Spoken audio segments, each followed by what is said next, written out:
China's top cop is calling for a review into how the police force handles missing persons cases. At a rare police news conference today inside headquarters, investigators provided updates on several high-profile cases from the Church and Wellesley area, and they also heard why these cases are prompting safety concerns from members of the public. I'm happy that there is an investigation on a broad base into these issues, so I'm happy about that, but I won't be satisfied until we find solutions. People are still dying, regardless of whether it is one person or many, people are dying, and that's got to be a cause for concern. Look for the commonality here, and the commonality is a fairly small geographical area that is being, forgive me, underserved by a large number of different divisions. There's clearly a breakdown in communication. I'm really glad professional standards are being called in because, to my eye, this looks like gross unprofessionalism.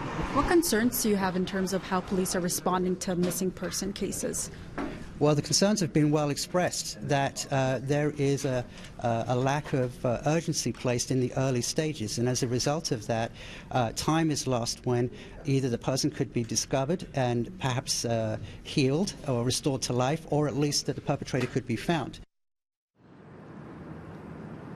In early August, the body of 27-year-old Alora Wells, a transgender woman, was found near Rosedale Valley Road. Police were unable to confirm her identity until last month, and an autopsy was unable to determine a cause of death. Friends of Wells say they tried to report her missing but were dismissed. Tess Ricci's body was discovered last Wednesday by her mother and a friend in a stairwell of an abandoned building at Church and Dundonald 4 days after she had been reported missing.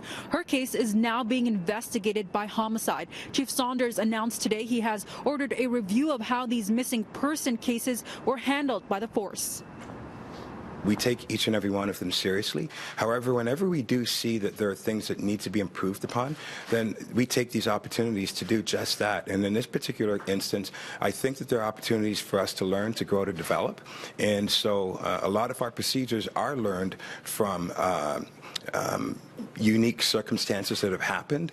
We go back, we review, we analyze, and then we revitalize all of our procedures that are in play. I want to know if there are any gaps that were caused, whether or not it's a procedural issue, whether or not it's a training issue, or any other issue. And so in order to have that happen, rather than deal with speculation, I want to deal with facts, which is why I've conducted the investigation, because the investigation will involve questions and answers and facts, and then give me the opportunity to have more clarity on exactly what happened and what the circumstances were. In that same rare press conference, police also provided an update on the missing cases of 2 other men in the Church and Wellesley area. That has prompted this review. Police said today the cases of 2 missing men, Andrew Kinsman, who was last seen on June 26th, and Salim Esen, aren't linked to each other or to the disappearance of 3 other men who went missing from the same area years ago. Police also say the evidence does not point to a serial killer. And as we've been telling you throughout the show, these investigations remain ongoing. Police are asking anyone who may have any information or know any details to contact them or Crime Stoppers. Now, coming up, I speak to 519, a group that's dedicated to LGBTQ rights, and I speak to them about their response to community searches. This is an opportunity for us as a service to have a review of how we conduct missing person investigations. So I've asked professional standards to conduct an investigation to have a look at the gaps and issues, if there are any gaps and issues when it comes to how we do missing person investigations.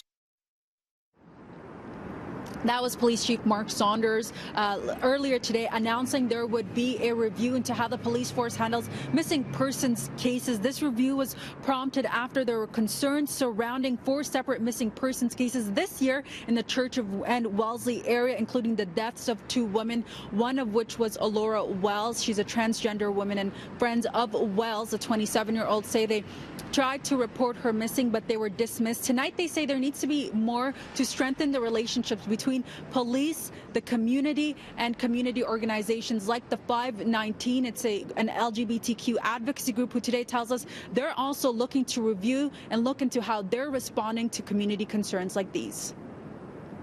Trans people deal with violence every day of their lives. So to have these two, like an agency and the police force, not supporting or actually notifying community members is troubling. It's troubling for me as a trans person. You know what I mean? That my life was not looked at as important on around the safety of this deceased person, and also the largest LGBT center in Canada that is supposed to advocate. The 519 thinks that it's very important at this stage. All relevant parties reviewing the processes, analyzing the gaps, and focusing on the next steps on how to improve the processes, on how to make sure that all narratives around community safety and such incidents, the information is not disseminated through just press conferences. It's very important at this point to realize the collective responsibility piece.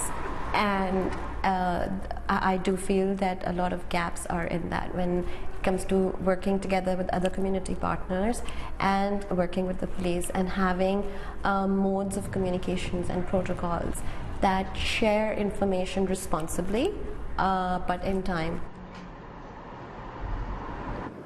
And in light of this review, the 519 says they are looking to meet with community organizations in terms of deciding what changes need to be made. Meanwhile, Toronto Police tells us they've also added additional police officers to the Church and Wellesley area.